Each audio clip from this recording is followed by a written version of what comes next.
YouTube Tamil மக்களுக்கு வணக்கங்க. இன்றைக்கி ஒரு சுவையான ஒரு கொத்தரங்காய் பொரியல் தாங்க. இந்த கொத்தரங்காய் வந்து பார்த்திங்கன்னா 1/2 கிலோ கொத்தரங்காய், 2 வெங்காயம், பெரிய சைஸ் வெங்காயம், ஒரு தக்காளி, கொஞ்சம் கருவேப்பிலை, கொத்தமல்லி, பூண்டு, ஒரு பூண்டு அளவுக்கு நீங்கள் உரித்து எடுத்துக்கோங்க. அவ்வளோதான் இதோட ரேஷு. தேங்காய் வந்து நான் 1/2 கிலோவுக்கு அரை மூடி தேங்காய் எடுத்துருக்கேன். நீங்கள் உங்களுக்கு தேவைப்பட்டால் ஒரு 2-3 பத்தை கூட போதும். இவ்வளோதாங்க. இந்த கொத்தரங்காய் வந்து நீங்கள் வந்து அந்த அடிப்பகுதியும் அந்த வால் பகுதியும் நீங்கள் வந்து அது வெட்டி எடுத்துருங்க. அது தேவை கிடையாது. அடுத்தது பார்த்திங்கன்னா உங்களுக்கு என்ன சைஸில் தேவையோ குட்டி குட்டியாலும் அரைஞ்சிக்கலாம். நீங்கள் கொஞ்சம் சைஸ் பெருசாக இருந்தாலும் அரைஞ்சிக்கலாம். நீங்கள் எந்த அளவுக்குன்னா நீங்கள் வந்து அரைஞ்சி எடுத்துக்கு உங்களோட சாய்ஸ் அது. ஆனால் இந்த கொத்தரங்காய் பொறுத்தவரை நிறைய பேர் வந்து அவிச்சு தான் சமையல் பண்ணுவாங்க, தண்ணி எடுத்துட்டு. ஆனால் அதுமாரி பண்ணக்கூடாதுங்க. சரி, வாங்க அரைஞ்சிக்கலாம். அடுத்தது கடாயை வச்சுக்கோங்க. 2 டேபிள் கரண்டி எண்ணெயை ஊற்றிக்கோங்க. இந்த பக்கம் பாருங்கள் அரிஞ்சது கொத்தரங்காய் இந்த அளவுக்கு நான் அரிஞ்சிருக்கேன். பூண்டு தட்டிட்டேன், வெங்காயம் அரிஞ்சிருக்கேன், தக்காளி அரிஞ்சிருக்கேன். இவ்வளோதாங்க. அந்த கடாயில் எண்ணெய் ஊற்றிருக்கேன் இல்லைங்களா, அதான் ஒரு 1.5 குழிக்கரண்டி எண்ணெய் இருந்தால் போதும். அதில் கடுகு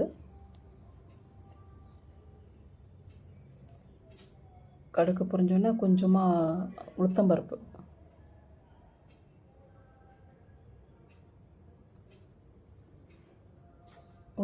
கொஞ்சம் போட்டுட்டிங்கன்னா கொஞ்சம் அது பொன்னிறமாக வறுக்கிற அளவுக்கு நம்ம வெயிட் பண்ணிக்கலாம். இதாங்க இந்த கொத்தரங்காய் பொரியலை பொறுத்தவரை இது செவரணுங்க. கொத்தரங்காய் பொரியலை பொறுத்தவரையிலும் ஒரு மாதத்துக்கு ஒரு முறையோ இது பொன்னிறமாக ஆயிடுச்சு பார்த்தீங்களா, போதும். இதில் வெங்காயத்தை கொஞ்சம் போட்டுருங்க. வெங்காயம் போட்டு கொஞ்சம் பொன்னிறமாக வதக்கி எடுத்துக்கோங்க. இதில் வதக்கிறது கொஞ்சோண்டு உப்பு சேர்த்துக்கிட்டிங்கன்னா கொஞ்சம் சீக்கிரமாக வதங்கும்.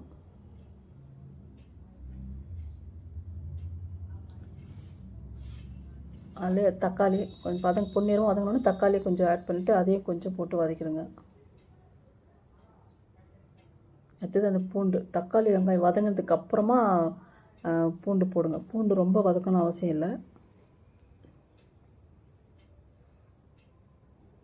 இவ்வளோதாங்க. வெங்காயம், தக்காளி, பூண்டு தான் அதோட மனமே. இந்த அளவுக்கு போதும். இந்த அளவுக்கு பதமாக வந்துருச்சிங்களா, கொஞ்சம் ஒரு பொன்னிறமாக இருக்கும். தக்காளி கொஞ்சம் அந்த நசுங்கின பதம் இருந்தால் போதும். மீதி கொத்தரங்காய் வந்து நீங்கள் அதில் போட்டுக்கலாம். கொத்தரங்காய் எல்லாத்தையும் போட்டு நீங்கள் சும்மா ஒரு லைட்டாக அதை தொழனா போதும். அது ரொம்ப வந்து கொத்தரங்காய் மட்டும் தொழவாதீங்க. ஏன்னா தொழவுனா அதில் இருக்கிற புரதச்சத்து, நார்ச்சத்து எல்லாமே நமக்கு கிடைக்காம போயிடும். அதனால் முடிஞ்சவரையில் நீங்கள் வந்து புடலங்காய் வந்து அப்படியே கொஞ்சம் வதக்காமல் செய்ய பழகி பாருங்கள். ரொம்ப சத்தானதுங்க. நான் விட்டேன் பார்த்தீங்களா, அதை மாதத்துக்கு ஒரு முறை இல்லை மாதத்துக்கு 2 முறையாச்சும் நீங்கள் இந்த கொத்தரங்காய் பொரியல் பண்ணி சாப்பிடுங்க. சப்போஸ் அப்படி இல்லையா, கொஞ்சம் இந்த ஜூஸாக வச்சு எடுத்துக்கலாம். கொத்தரங்காய் ஜூஸு 5 கொத்தரங்காய் 1/2 லெமன் போட்டு ஜூஸாக எடுத்துக்கிட்டிங்கனால உடம்பு எலும்பு நரம்பு உறுதி போடுங்க இந்த கொத்தரங்காய். இப்போது இந்த அளவுக்கு சும்மா ஒரு லைட்டாக தான் வதக்கியிருக்கேன். இதில் மிளகாத்தூள் போடுவோம் பாருங்கள். ஒரு லைட்டான அந்த எண்ணெய் கலந்துருச்சிங்களா, ரொம்ப வதக்க வேணாம். மிளகாத்தூள் தேவையான அளவுக்கு. ஏன்னா ரொம்ப வதங்கினாக்கா அந்த இது போயிடும், அந்த தன்மை உயிர் சத்து போயிடும். தேவையான அளவுக்கு இது ஒரு 1.5 டீஸ்பூன் தான் போட்டிருக்கேன் மிளகாத்தூள். இது போதும். ஆனால் இதை வந்து நீங்கள் காஞ்ச மிளகா கிள்ளியும் போட்டுக்கலாம். நீங்கள் பச்சை மிளகா விருப்பப்பட்டவங்க போட்டுக்கலாம். நான் மோஸ்ட்லி பச்சை மிளகா நான் சேர்க்கவே மாட்டேன் சமையலில். இது காஞ்ச மிளகா அது ஒன்றா சேர்ப்பேன். நம்ம வந்து வெங்காயம் வதக்கும் போதே போட்டிருந்தா சீக்கிரம் வெங்காயம் வதங்கும். இப்போ நான் கடைசியில் தான் போட்டிருக்கேன். ஏன்னா நான் முன்கூட்டியே தயார் பண்ணிட்டேன். ஏன்னா வீடியோ நான் பேசி தான் இதை நான் எடுத்தேன். ஆனால் பார்த்தீங்கன்னா இந்த கரண்டி சத்தம், வானல் சத்தம், கடுகு சத்தம்லாம் பயங்கரமாக என்னோடய பேச்சுக்கு முன்னாடி அந்த சத்தம் தான் அதிகமாக கேட்குது. அதுதாங்க முதல் முறையே நான் வந்து ரெக்கார்டு பண்ணி இந்த சமையலை பண்ணிகிட்ருக்கேன்.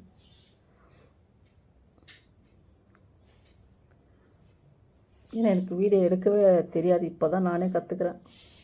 இப்போ கருவேப்பிலை அதில் தூவிடுங்க. அவ்வளோதாங்க.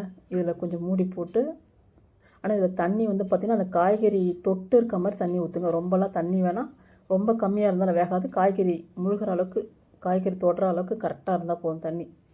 அந்த தண்ணி சுண்டினாலே அதான் பதம், வெந்து போனதுக்கு அதான் பதம். இதையே செய்யுங்க. சுவையான ஒரு சப்போஸ் சுவையேன்னு சொல்ல முடியாது, ஒவ்வொருத்தருக்கும் இந்த ஒரு வாசம் டேஸ்ட்டு பிடிக்காது. இருந்தாலும் இது ஒரு மருந்து, மகத்துவமான மூலிகைங்க. இந்த கொத்தரங்காய் இல்லைன்னா ஒரு மனுஷன் நிமிர்ந்து நடக்கவே கஷ்டங்க. கோல் ஒன்ற கிழவன் கூட இந்த கொத்தரங்காய் சாப்பிடும்போது நிமிர்ந்து நடப்பான். அவ்வளோ மகத்துவமான சத்து இந்த கொத்தரங்காயில். நம்ம வந்து அலட்சியமாக பண்ணுறோம், அவ்வளோதாங்க. இது நம்ம வந்து மூடி போட்டு வேக வச்சிடலாம். ரொம்ப சிம்பிளான ஒரு விஷயம் தாங்க. கொஞ்சம் அந்த சுண்டுற பதம் வந்துருச்சிங்களா, தண்ணி சுண்டிடுச்சு, இந்த அளவு போதுங்க. இதில் வந்து நம்ம தேங்காய் அரை முடி தேங்காய் சொன்னீங்களா, அது வந்து நீங்கள் பூவாக துருவிக்கிட்டாலும் நல்லாயிருக்கும். நான் கொஞ்சம் டைம் இல்லைன்றதுக்காக நான் மிக்சியில் போட்டு ஒரு பொடியாக இந்த மாதிரி செஞ்சுக்கிட்டேன். இதை நீங்கள் போட்டு தேங்காய் போட்டு கொஞ்சம் 2 கிளறி உடனே நீங்கள் இறக்குங்க.